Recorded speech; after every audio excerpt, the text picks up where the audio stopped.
Les sujets du jour de la revue fiduciaire.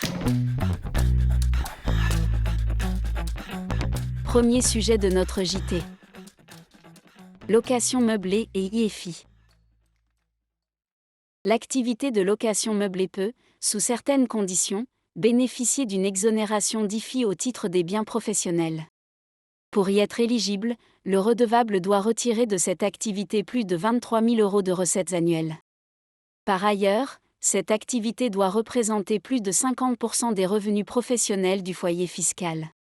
Alors que le seuil de 23 000 € s'apprécie par rapport à l'ensemble des recettes tirées des locations meublées, il faut retenir le bénéfice net des locations pour vérifier s'il excède ou non l'ensemble des revenus nets professionnels du foyer fiscal.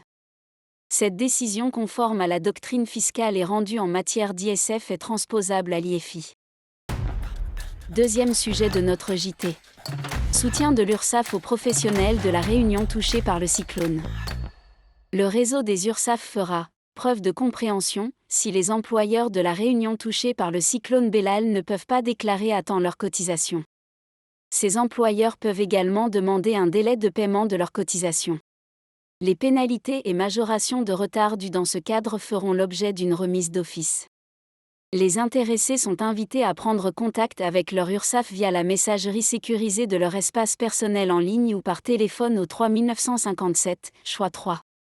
Les travailleurs indépendants touchés par le cyclone peuvent également solliciter le report de leurs échéances de cotisation via leur messagerie sécurisée en ligne URSSAF ou par téléphone au 3698, choix 0. Ils peuvent aussi demander l'aide financière, fonds catastrophes et intempéries, du Conseil de la protection sociale des travailleurs indépendants, d'un montant maximum de 2 000 €, accordé selon des critères spécifiques, antériorité dans la profession, montant des cotisations versées. À réception du formulaire de demande, disponible en ligne, le délai de mise en paiement s'effectuera dans les 15 jours. Troisième sujet de notre JT. Vente annulée en raison d'un bon de commande incomplet. Les commandes de panneaux photovoltaïques nourrissent de nombreux contentieux, à l'issue desquels le contrat est généralement annulé lorsque le bon de commande est incomplet.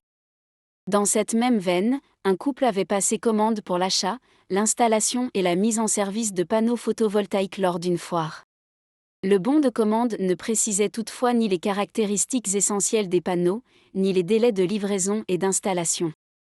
Or, ces mentions doivent être obligatoirement transmises par le vendeur au client avant la conclusion d'un contrat. Pour cette raison, le couple a obtenu en justice l'annulation de la vente. La Cour de cassation a rappelé que le défaut d'information précontractuelle du consommateur pouvait entraîner l'annulation du contrat lorsqu'un vice de consentement était caractérisé.